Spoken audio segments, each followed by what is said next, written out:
afternoon, everyone. We're down here at Patriot Corner and in front of the jail, and we are right here next to the federal courthouse. We've got quite a few people down here tonight where it's after court, and I'll turn the camera around here in a minute. We're hollering up to Ryan Payne and Ammon Bundy. So both of them are still here. Ryan Bundy and Ammon Bundy and Ryan Payne have not left the jail yet, we've been told. One of the prisoners that was held here for a couple of weeks just came out. One of the prisoners that has been held here has just came out and said he was being housed in jail with Ryan Payne. And said Ryan Payne could see us down here. That other gentleman said he could see us, and Ryan Payne said to tell us hi. So they're both in the front of the jail here, right here by Patriot Corner. Oh yeah, thank you. And we got quite a few people out here that are hollering up at them. Got Brand here. So I'll give you a little court update in just a moment again, but that's the hero. That's the hero, John Lamb. Nobody knows who I am. I'm irrelevant. This is John Lamb. Look, can I have your autograph? He's the one facing the charges, and nobody knows him. I don't know how it is. So we had a. Oh, here we go again.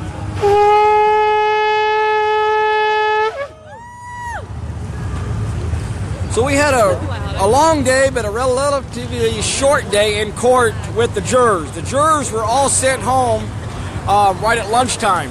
And the rest of the afternoon was just motions, discussing dropping some of the charges of dismissal, especially on Jake Ryan. The judge even recommended that those charges be dropped. I'm going to turn our camera around real quick and we'll get some pictures of everybody. Here we go. They're waiting for us. There we go. You guys are live. You guys are live. Stop guilty. Freedom matters. Freedom!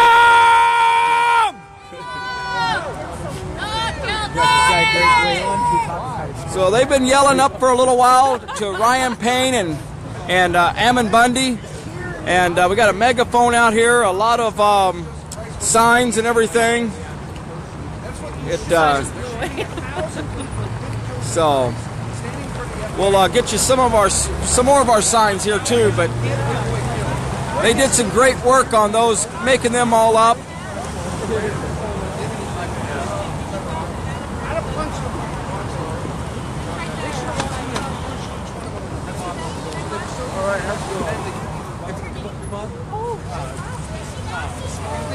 I'll turn around here and I'll show you this other sign too we've got. I know I've showed them here earlier today, but we'll get you another.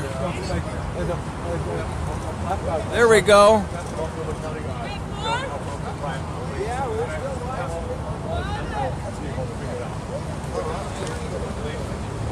We got jury nullification out here. And we've got not guilty, Anna Brown, judge gone wild, which is really true. This is the jail up here. On the right-hand side, around that round glass area, to the right-hand side, third window down, is where Ryan Payne is. The far left side over here on the very corner, the fourth window down is where Ammon Bundy's at. So, going from the top. Ammon Bundy!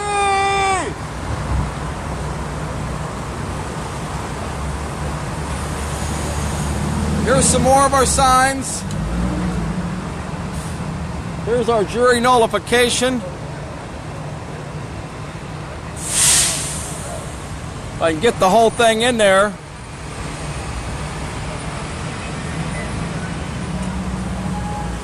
There's some of the some of the prisoners are hollering from the jail right now, way up on the top. They can hear us up there in that big caged area. I don't know if you guys can see it out there, but there's a big round glass area, and just above it is the rec room. That's the rec room up there where they get to come out for an hour or two a day sometimes. At least most of our guys are no longer here. Ammon Bundy and Ryan Payne are over here just because they were here to testify, and we ended up not using Ryan Payne, but we did use Ammon Bundy, which everybody I think knows. We'll turn this around here again and give you guys some more updates from court. So get back to our notes. We mentioned yesterday about 4 of the witnesses that were subpoenaed that did not show up, and 3 of those names, and I may get this last name wrong here, but Alan Varner, he went by the name Wolf at the refuge. He was subpoenaed and failed to show up. An arrest warrant was issued for him. Another one was Fabio Menaggio, known as John Kilman. He was another one of the informants that was at the refuge, and he failed to show up. He is supposed to be here possibly Monday. They are working on getting him here by arrest or a warrant and having him held here possibly in the jail, and having him to testify Monday. So that is the plan. The other one is Will Coleman. He's from I'm understanding northern Washington, and he was a third one that they issued an arrest warrant for. So I know those 3 that they released the names today in court again, that those are the 3 that they issued arrest warrants out of the 4 witnesses that did not respond to the subpoenas. I was told that Will Coleman, they're not going to bring him in to testify. I don't know what the repercussions are for him not showing up, but they've decided not to bring him in as a witness after all. But he did fail, and they did put a arrest warrant out for him.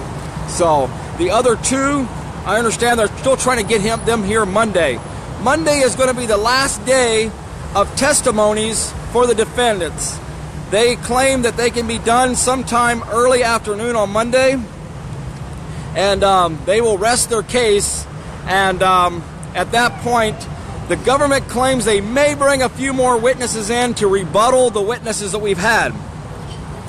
We had 16 witnesses today that were waiting up here in the courtroom, and the judge called them acclumative, said that we were under Rule 403, that we had too many witnesses testifying, and she excluded all of our witnesses besides 5 today.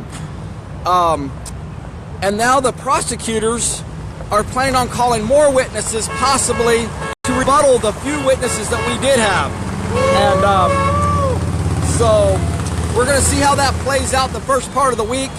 We know that they're claiming that on Tuesday, if they have a few witnesses to come in and rebuttal the witnesses that we've already brought in, and then with closing arguments, we're hoping to be done on Tuesday with the rebuttals, the closing arguments, and everything.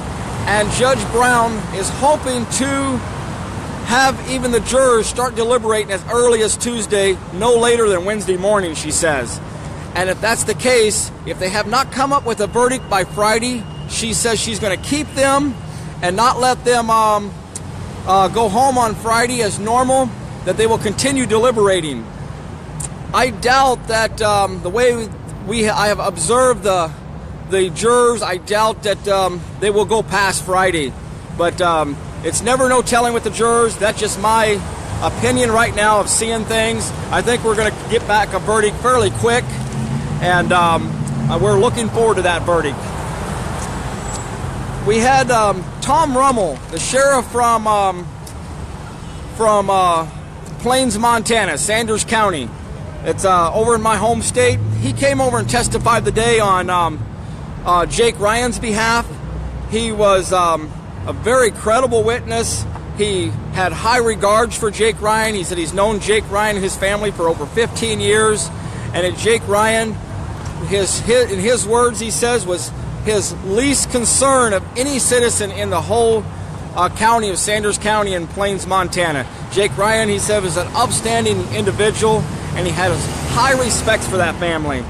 That was an awesome testimony coming from the sheriff of that county, and he was involved in the negotiations, per se, in having Jake Ryan, trying to get Jake Ryan to turn himself in. He did not arrest Jake Ryan, but he talked with Jake Ryan about turning himself in at one point.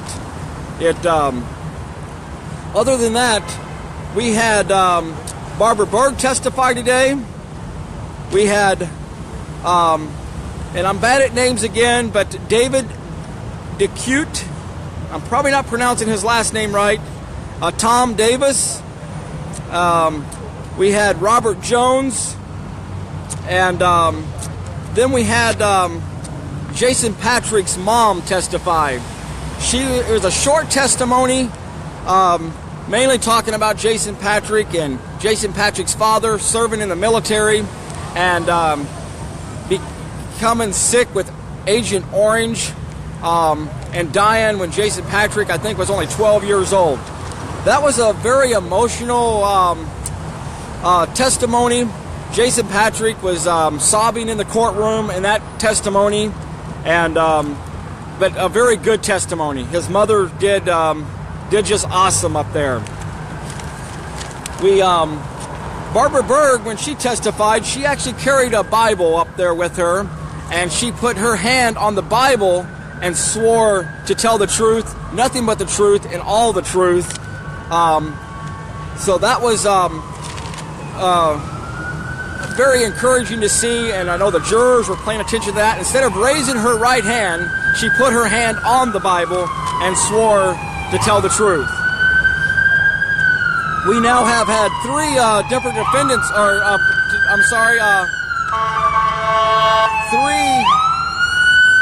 three of the witnesses that took the oath just a little bit different, and one of those was talking about you, Barbara. Oh, okay. Saying how you. Give me the camera. So you want to say something a minute? No, I think I've said enough. Come over and today. say hi. Come over and say hi anyway. Hi. Here's Barbara. So Hi, everyone. I was saying that you put your hand on the Bible. You carried your own Bible up there. I brought my daughter's Bible. Your daughter's Bible, yes. Yeah. So I thought that was awesome. You're the only one that did that. But well, I appreciate that. I Others, swore to God, not to the Yes. queen on the throne.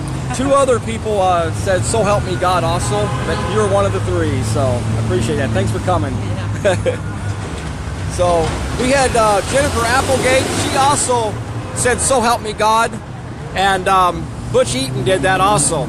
So looking through my notes here real quick, we had Brandon Rapola. He testified in the last trial.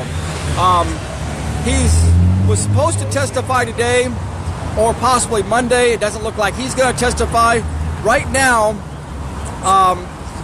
we know that Chris Ann Hall is supposed to be here to testify. At least she's one of the witnesses. The judge does not want some of these people to testify. And Michelle Fiore, she actually questioned why she was testifying and what involvement she needed with the case. And we all know that, just like many others, Michelle Fiore was a big part of this case when it was at the end through the whole thing, but towards the end of it for sure, on helping people get out of the refuge there safely. And we also have two other witnesses that Blaine Cooper's mom and dad, they're supposed to testify on Monday. And that's going to be a real interesting testimonies coming from them. Them are some of the names I know right now that are supposed to be here on Monday. We got a pretty full day, and I would say Monday, Tuesday are going to be some big days and long days, finishing up with testimonies and closing arguments. Back to the point that they've discussed this afternoon about Jake Ryan. The one charge that they have for him digging the trench, there are motions in and lots of arguments this afternoon of dropping that charge. Judge Brown even suggested to the prosecution that they should drop the charge. So there's a lot of pressure there on getting those charges dropped. Judge Brown was not fighting the charges to be dropped. She was actually encouraging the prosecutors to do that. So that's something, if everyone could, to please pray hard for that. That's an absurd charge, a charge that's totally uncharacterized and wrong. And so keep that in your prayers for sure. That's about the most of the interesting things I think I can think of right now. One little just thing that just interesting this morning, as we were getting started, Jason Patrick was just a couple of minutes late entering the courtroom, and the judge started chewing him out and telling him this was his last warning. She didn't need no more excuses. She knew he could make it here earlier, and he stood up and says, "Well, Your Honor, I was late because the train that I was on was an hour late, being broke down coming in." And she said that she didn't believe that. She figured that he could call somebody. He said, "Well, I don't have a phone. I can't call anybody. I was on the train." And she says, anyway, she kept chewing him out and told him if this happened one more time, she was going to fine him $100. Before she even finished with her yelling at him and chewing him out and telling him that he didn't have no excuse, the prosecutor, Mr. Knight, stood up and says, "Your Honor, I apologize that Mr. Barrow, my assistant prosecutor, is late." And she says, "Well, I'm sure he has a good excuse." And Jason says, "I'm sure he does too." And then just before they even finished with that motion, she got a note from the clerk of the court saying the jurors were all going to be late because traffic. And the judge says, "Well, it looks like we're going to be a little bit late getting started." So, and Jason says, "Well, I'm sure they've got a good excuse too," from the courtroom. And she just glared at Jason. She was getting obviously upset with him. But that was kind of the highlight of the morning, I thought. And I thought that might be interesting to bring up. So, that's all for today. I'll try to have you another update tomorrow on just some other interesting facts, maybe at lunch. And but we're out of court tomorrow. We have no court until Monday. And I'll try to have you some more updates for what's going on in Nevada, and figure out what's all happening there. And we'll talk to you tomorrow. Thanks a lot, everybody. And what's that? Pan the group one more time. Patriot Okay, Corner. we're going to come around and show Patriot Corner one more time. I'm going to turn the camera around, and we're going to walk through and show everybody again. Okay, come on. Let's go. So we'll start out with some signs here again. We've got Ammon Bundy over here, Joe Robertson, Ryan Payne, and again we know where Ryan Payne is up there. Here's our jury nullification sign. This sign has been really sticking out on the corner here of the street. A lot of traffic.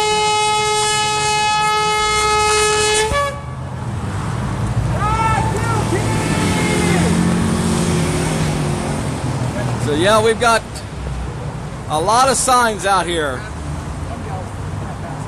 Oh, wait, Judge John or Brown. You got the wrong side. I think it's good. Okay. I'm going to go out here in the street while you're facing. Please tell Jason Patrick, be thankful he wasn't tased. Yes, that's right. Jason, you're being called out. Here. So here's Patriot Corner here.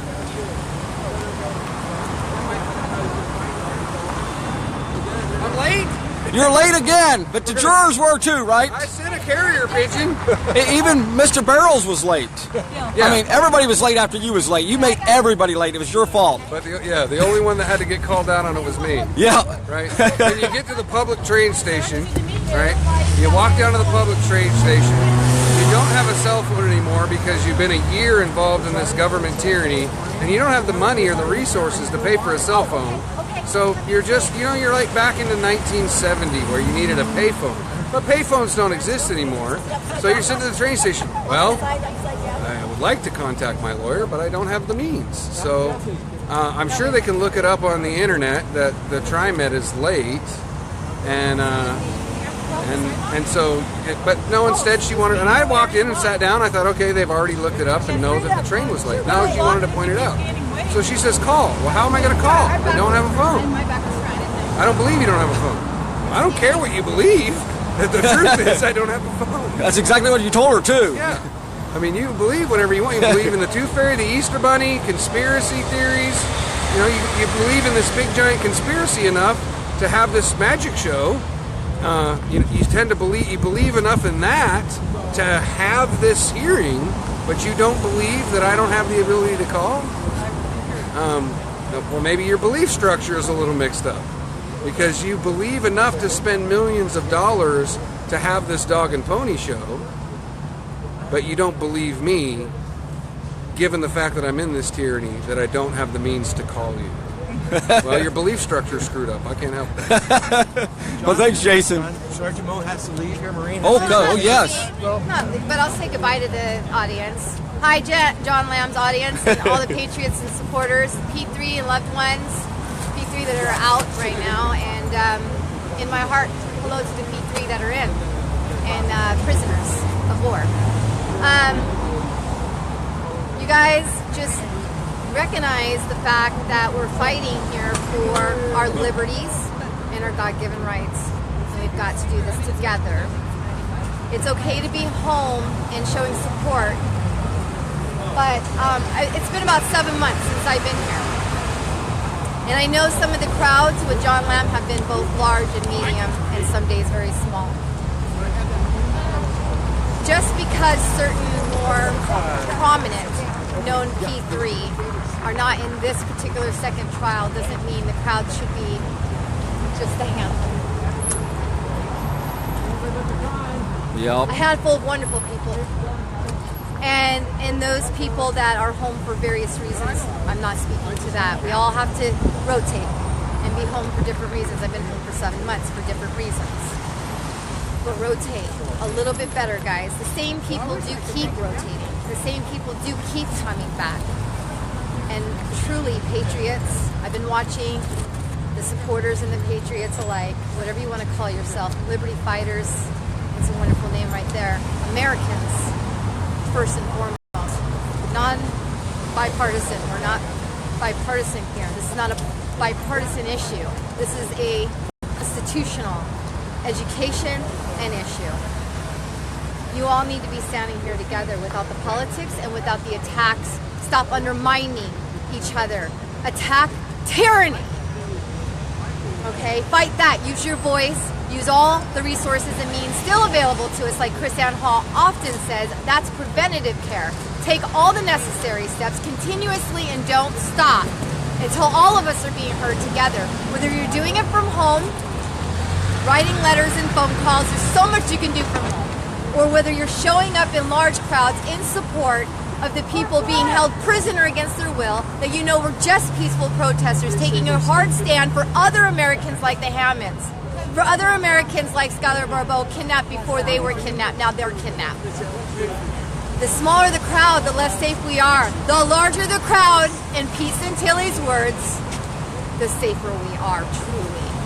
We are so much safer if we're all in this together. So if you can, if you're able, get over here. And of course, take your days off and rotate. If there were bigger numbers, John Lamb would have more time with his family.